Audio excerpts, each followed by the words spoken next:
Hello students, मैं आप लोगों को 10वीं और 12वीं के बाद कौन सा कोर्स लेना है इसमें मैं आप लोगों की थोड़ी सी मदद करने वाला हूं। तो चलो मैं आप लोगों को बता देता हूं कि 10वीं जैसे आप पास करोगे तो आपके पास कौन कौन सा ऑप्शन रहेगा कोर्स करने का, है ना, और क्या बेनिफिट मिलेगा ये भी मैं आपको इस वीडियो में बताने वाला हूँ। तो शुरू करें। तो देखो 10th पास है ना, 10वीं पास के लिए। तो 10वीं पास के लिए अगर देखा जाए तो यहाँ पर आप देख सकते हो, एक तो है साइंस है, एक है आर्ट है, एक है कॉमर्स है और एक है पॉली है। पॉली को मैं आपको बिल्कुल सजेस्ट नहीं करूँगा, ये एकदम फालतू कोर्स है। क्यों मैं फालतू कह रहा हूँ ये बता देता हूँ।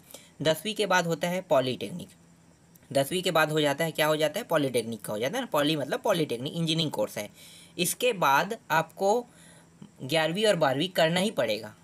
तो कोई मतलब नहीं, जब 11वीं 12वीं करोगे तो पॉलीटेक्निक का क्या मतलब है भाई। इसलिए पॉलीटेक्निक को आप हटा दो, है ना, पॉलीटेक्निक को अपने दिमाग में रखना ही मत। मेरे हिसाब से एक फालतू कोर्स है। इसके अलावा इसके जगह में ना आपको क्या करना है, इंजीनियरिंग करने, अगर इंजीनियरिंग ही करना है तो बीई कर लेना, जो 12वीं के बाद होता है। और ठीक है, पूरा मैं जानकारी दूंगा कि इंजीनियरिंग करना है तो मैथ्स वाले ही स्टूडेंट कर सकते हैं, तो ये मैं आपको बाद में जानकारी दूंगा, ठीक है। पॉलीटेक्निक का अगर आपके मन में अगर आपको पॉलीटेक्निक करने की इच्छा होगा ना तो आप सोच लो कि इसको कैंसिल कर देना है, ठीक है। ठीक। अब बचा कितना, 3 साइंस बचा है, आर्ट और कॉमर्स बचा है। तो अब साइंस लेना है तो जिनका मैथ्स अच्छा है, ठीक है, मैथ्स अच्छा है तो मैथ्स में साइंस ले सकते हैं। देखो साइंस के 2 पार्ट हैं। पहला पार्ट क्या है, ये मैथ्स है, और दूसरा पार्ट क्या है, बायो मतलब बायोलॉजी, ठीक है। 2 पार्ट हैं, साइंस के 2 पार्ट हैं, एक मैथ्स मैथमेटिक्स फॉर्म है और दूसरा फॉर्म क्या है, बायो फॉर्म है, बायोलॉजी फॉर्म है, ठीक है। मैथ्स में भी मैथ्स में भी मतलब जो सब्जेक्ट है उसमें से 2 सब्जेक्ट, सभी में तो 2 सब्जेक्ट कॉमन रहेगा, हिंदी और इंग्लिश, है ना। हिंदी इंग्लिश आर्ट कॉमर्स और मैथ्स बायो, इन सभी में कॉमन रहेगा हिंदी इंग्लिश, ठीक है। इसके अलावा जो सब्जेक्ट है मैथ्स बस रहेगा इसमें, ठीक है, और बायो में बायो बस रहेगा। बाकी इसमें 2 सब्जेक्ट कॉमन रहेगा, जो बायो में भी आपको पढ़ने को मिलेगा और आपको मैथ्स में भी पढ़ने को मिलेगा। तो एक जो है आपका केमिस्ट्री है ना, रसायन, ये जो रसायन सब्जेक्ट है ये दोनों में रहेगा, इसमें मैथ्स में भी रहेगा और बायो में भी रहेगा, आपको पढ़ने को मिलेगा, ठीक है। और एक रहेगा भौतिकी, एक कौन सा रहेगा, भौतिकी रहेगा। तो भौतिकी भी आपको पढ़ना है तो दोनों में रहेगा, ये भी कॉमन है, ठीक है। फिजिक्स मतलब भौतिकी, तो भौतिकी भी आपको दोनों में देखने को मिलेगा, मैथ्स और बायो। अब आपको ये चूज करना है कि आपका मैथ्स अच्छा है कि बायो अच्छा है ना। बायो इसमें ज़्यादातर परीक्षण से संबंधित है, मतलब जितना भी है ना, आप कह सकते हो वैज्ञानिक लोग करते हैं ना, किसी चीज़ की परीक्षण करना, किसी जीव जंतु का सूक्ष्म माइक्रो परीक्षण, तो इस प्रकार के परीक्षण वाला बायोलॉजी से है। तो अगर आपको इनमें दिलचस्पी है, जीव जंतु में, तब आपको बायोलॉजी लेना है। अगर ऐसी चीज़ों में दिलचस्पी नहीं है तब आपको मैथ्स लेना है। तो मैंने बता दिया कि मैथ्स और बायो में से आप कौन सा टॉपिक चूज कर सकते हो। कई स्कूलों में दोनों एक साथ लिया जा सकता है, एडिशनल भी दिया जाता है कि आप मैथ्स भी लेके पढ़ सकते हो, बायो भी लेके पढ़ सकते हो। तो कई स्कूलों में होता है कि दोनों के दोनों साथ भी लेकर पढ़ा जा सकता है। इसीलिए बायो का पेपर और मैथ्स का पेपर हमेशा अलग होता है, ठीक है। तो ये कॉमन बात है, आपको समझ में आ गया। जिन चीज़ों पे आप अच्छे हो उन्हीं सब्जेक्टों को लेना, ठीक है। आगे बढ़ते हैं, आर्ट पे आते हैं।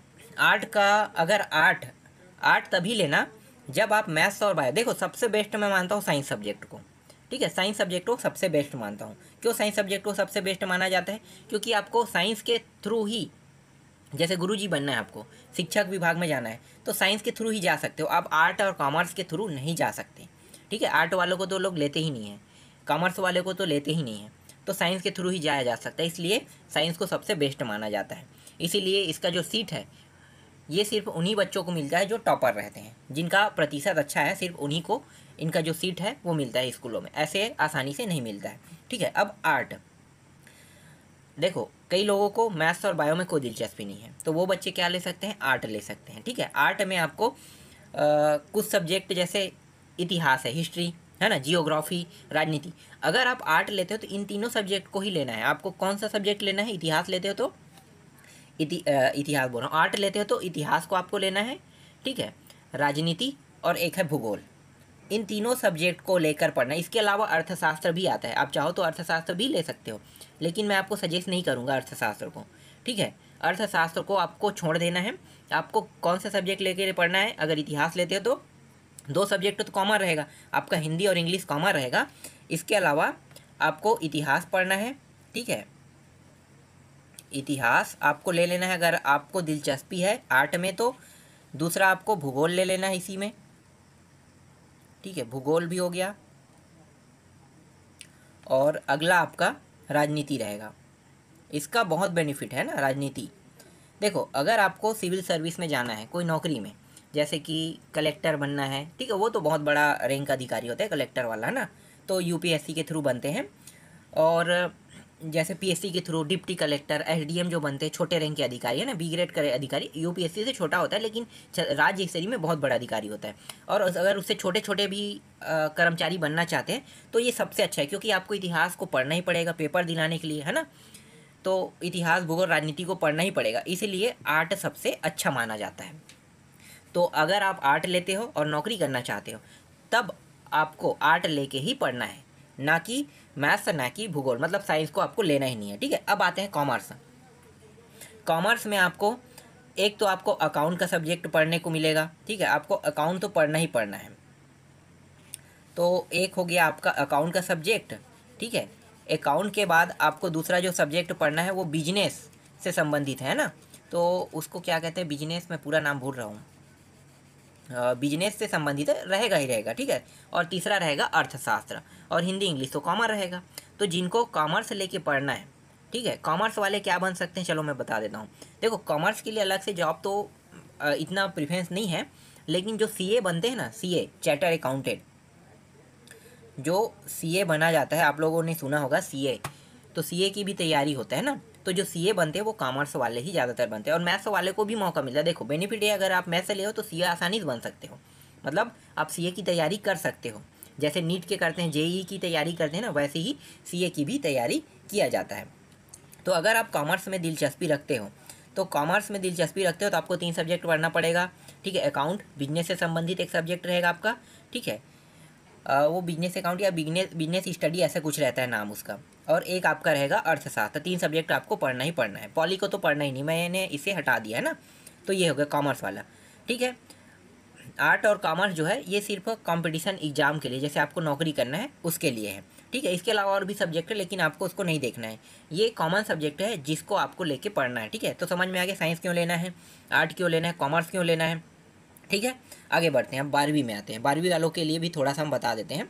देखो, 12वीं सब्जेक्ट में देखो, यहाँ पे मैं थोड़ा सा, यहाँ पे ये इंजीनियरिंग मैंने पहले में रख दिया है ना, देख सकते हो, ये रहा इंजीनियरिंग, मतलब यही जो है ना, क्या है आपका बीई, है ना, बीई करते हैं ना इंजीनियरिंग। ये सिर्फ मैथ्स वालों, देखो यहाँ पे मैंने लिखा भी है ओनली मैथ्स, इंजीनियरिंग का कोर्स सिर्फ मैथ्स वाले ही कर सकते हैं। तो जब आप 12वीं पास कर लोगे ना, तो 12वीं पास करोगे तो व्यापम के थ्रू, हमारे छत्तीसगढ़ में तो व्यापम लेता है पेपर, तो व्यापम ना पेपर लेता है इंजीनियरिंग के लिए, पीईटी का ऐसा कुछ एग्ज़ाम लिया जाता है। जब आप उस एग्ज़ाम को दिलाओगे तब आप बीई कर सकते हो, ठीक है। बीई अगर करना चाहते हो तो सिर्फ मैथ्स वालों के लिए है, ये सिर्फ मैथ्स वालों के लिए। तो जो बीई करना चाहते हैं ना, बीई करना चाहते हैं, मतलब इंजीनियरिंग करना चाहते हैं, वो व्यापम के थ्रू पेपर दिला सकते हैं, ठीक। अब आते हैं बीएससी पे आते हैं। तो बीएससी एक कॉमन सब्जेक्ट है, ठीक है, जिसे मैथ्स और बायो दोनों भाग रहता है, मैथ्स और बायो भी रहता है।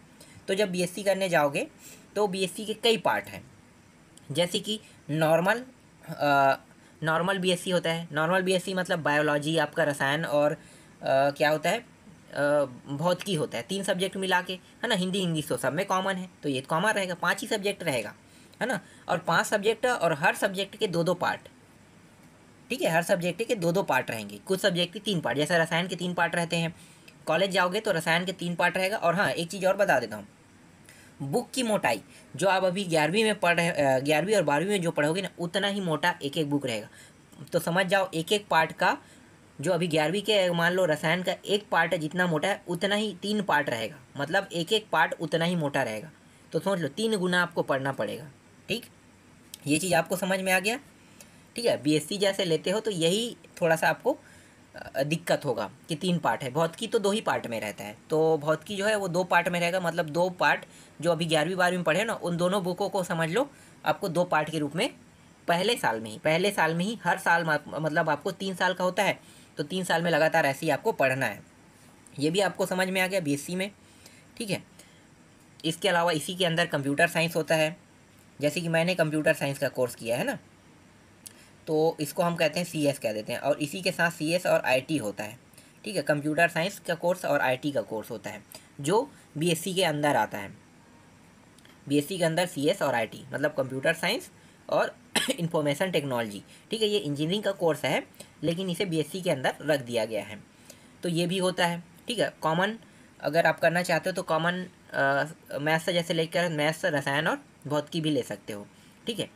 और अगर आप नहीं करना चाहते, थोड़ा एडवांस कोर्स करना चाहते हो, सीएस और आईटी आप कर सकते हो। इसके अलावा बायोलॉजी वालों के लिए तो एक तो होता है बायोलॉजी लेके कर सकते हैं, जूलॉजी होता है, बॉटनी होता है, ठीक है। तो ये 3 सब्जेक्ट होता है। इसके अलावा आपको रसायन सब में पढ़ना है और भौतिकी सब में पढ़ना है, ठीक है। वो तीनों में से आपको एक लेना है, जूलॉजी, बॉटनी और बायोलॉजी तो नहीं होता है क्या, जूलॉजी और बॉटनी बस होता है।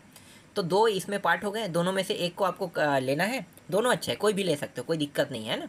जूलॉजी आप ले सकते हो, बॉटनी ले सकते हो, कोई भी ले सकते हो, लेकिन आपको रसायन और आपको भौतिकी साथ में पढ़ना ही पढ़ना पड़ेगा, ठीक। तो ये भी आपको समझ में आ गया। ये 12वीं पास होने के बाद ही आप इन कोर्सों को ले सकते हो, और ये सिर्फ मैथ्स वालों के लिए है और बायोलॉजी वालों के लिए, ठीक है। अब आते हैं बीए मतलब ये सिर्फ आर्ट वालों के लिए होता है। ये जो बीए का कोर्स है ये सिर्फ आर्ट वाले ले सकते हैं।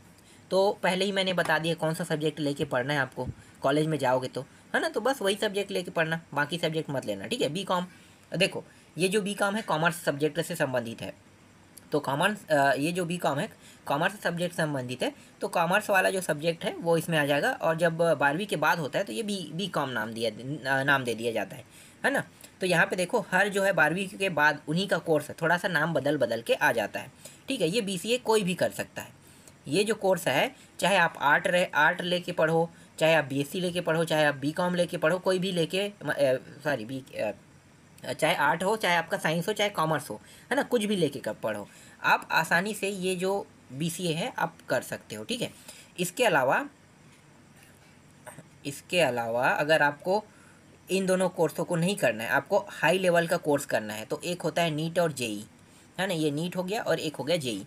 नीट का कोर्स वही कर सकते हैं जो ओनली ऑन बायोलॉजी लेके पढ़े हैं 11वीं 12वीं में, ठीक है। वही लोग नीट का एग्ज़ाम दिला सकते हैं, ठीक है। नीट का एग्ज़ाम कौन दिला सकता है, जो 11वीं और 12वीं में बायोलॉजी लेके पढ़े हैं, ठीक है। समझ में आ रहा है ना। तो नीट का एग्ज़ाम वही दिला सकता है जो 11वीं और 12वीं में बायोलॉजी लेके पढ़े हैं, और ये काफ़ी हाई लेवल का एग्ज़ाम होता है, इतना आसान नहीं से निकालना, इसके लिए लाखों खर्चा होता है। इसीलिए इसे ज़्यादातर ना मैं प्रेफरेंस तो नहीं करता हूँ, हाँ, लेकिन जो निकाल लिए हैं उनको मैं कहूँगा कि डॉक्टरी का कोर्स है यही होता है, तो निकाल लिए हो तो अच्छी बात है, इसको कर लेना है ना। नहीं निकलता है तो कोई बड़ी बात नहीं, यहाँ पे हमारे पास बीएससी है, बीए, बीकॉम है, बीसीए है, इनमें भी बाकी है ना, इनको भी आप आसानी से कर सकते हो। इसके बाद जेई भी हाई लेवल का कोर्स है, इसमें भी लाखों खर्चा हो जाता है।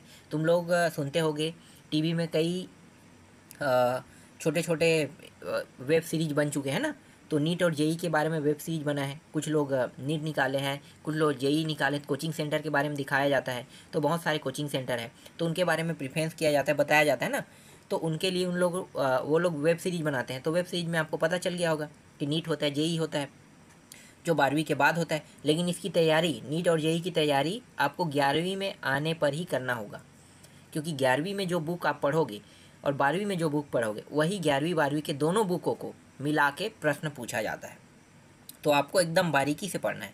और नीट और जेई के लिए आपको सिर्फ और सिर्फ एनसीईआरटी की बुक पढ़ना है, ठीक है। किसकी बुक पढ़ना है, एनसीईआरटी की, है ना। तो 100% एनसीईआरटी की बुक जब आप पढ़ोगे तभी आप नीट और जेई निकाल सकते हो। और दूसरा चीज़ ये है कि इसके लिए आपका जो प्रतिशत है वो 80% से ऊपर होना चाहिए। देखो इसमें भी थोड़ा सा कंडीशन डाल दिया है कि आपने नीट निकाल लिया, आपका प्रतिशत कम है तो आपको वो कोई कॉलेज मिल जाएगा, ऐसी वाली बात नहीं है ना। इसमें प्रतिशत का भी कुछ लोचा रख दिया गया है कि अगर आप नीट निकालते हो, जेई निकालते हो, तो आपका प्रतिशत 70 से ऊपर होना चाहिए, ऐसा कुछ रखा है। 60 या 60 के आसपास है, फर्स्ट डिवीज़न होना चाहिए, ऐसा कुछ रखा है इन लोगों ने, ठीक है। तो इसका थोड़ा कंडीशन है। तो नीट और जेई निकल गया मतलब इनके पास अच्छा खासा पैसे कमाने का जरिया रहेगा। तो जो नीट निकाले हैं, जो जेई निकालते हैं, उनके पास लाखों का पैकेज होता है। ठीक है, नीट वाले तो खुद डॉक्टर बन जाते हैं, तो इनके पास ऐसे ही पैसे आता है। और जेई निकालने वाला अमेरिका ऐसे जाते रहते हैं, तो इनको ना करोड़ों का पैकेज मिलते रहता है, 1.5 करोड़ 2 करोड़ 1 साल का, है ना। पैकेज का मतलब होता है साल भर का पैकेज, साल भर में मतलब 12 महीने में उनको टोटल कितना मिलना है, उन्हीं को पैकेज कहा जाता है। तो ये चीज़ समझ में आ गया कि आपको कौन सा सब्जेक्ट लेके पढ़ना है। अब यहाँ पे मैं छोटा सा और आपको बता देता हूँ। देखो, ज़्यादा दिलचस्पी अगर आप ऐसे सब्जेक्टों में नहीं रखते हैं, आप खुद का बिजनेस करना चाहते हैं या फिर आप नौकरी करना चाहते हैं, ज़्यादातर बिजनेस और नौकरी होता है। भविष्य में नौकरी का ज़्यादा मांग मतलब अभी तो है, नौकरी का बहुत क्रेज है कि हर एक व्यक्ति नौकरी पाना चाहता है। लेकिन इन फ्यूचर भारत देश जैसे जैसे डेवलप करते जाएगा, तो नौकरी का जो लिमिटेशन है वो छोटा होते चला जाएगा। मतलब जिनके पास बिजनेस रहेगा, क्योंकि नौकरी ज़्यादा ना बिजनेस वाले कमाएंगे, तो बिजनेस को भी आपको थोड़ा सा प्रेफरेंस देना है। ठीक है, हर व्यक्ति नौकरी नहीं कर सकता, कई लोगों को नौकरी पसंद नहीं, क्योंकि दिन भर ड्यूटी करते हैं और फिर 8 घंटे की ड्यूटी के बाद फिर आते हैं, फिर उनको बोर लगने लगता है। तो बिजनेस कई लोग करते हैं, तो बिजनेस वाले लोग जो है ज़्यादा कामयाब रहते हैं। आप लोगों ने सुना भी होगा कि बिजनेस जो करते हैं वो कामयाब रहते हैं, बस लगन से करना पड़ता है। तो यहाँ पे आपके पास 2 मौका है, पहला बिजनेस और दूसरा नौकरी। ठीक है, तो अगर आप नौकरी करना चाहते हैं तो मतलब इसके लिए आपको कंपटीशन का एग्ज़ाम तो दिलाना पड़ेगा। समझ में आ रहा है, कंपटीशन का एग्ज़ाम दिलाना पड़ेगा। और कंपटीशन का एग्ज़ाम दिलाओगे तो सबसे अच्छा कोर्स अगर आप करना चाहते हो कंपटीशन के थ्रू, तो सबसे अच्छा कोर्स है बीए। क्योंकि आपको इतिहास तो पढ़ना ही कंपटीशन के लिए, भूगोल पढ़ना है, राजनीति पढ़ना है, इसके अलावा बहुत सारे कोर्स है, जैसे छत्तीसगढ़ में छत्तीसगढ़ी भाषा है, छत्तीसगढ़ का इतिहास भूगोल ये सब चीज़ पढ़ना है ना। ये सब चीज़ पढ़ना ही है आपको, कॉमन सब्जेक्ट है। कंप्यूटर का कोर्स सब्जेक्ट पढ़ना है, बहुत सारे सब्जेक्ट आते हैं, सबको पढ़ना है। तो अभी मैं आपको ज़्यादा जानकारी नहीं दे सकता, बस आपको कोर्स के बारे में बता रहा हूँ, है ना। तो कब आपको कौन सा कोर्स लेना है ये जानकारी मैंने आपको इस वीडियो में दे दिया।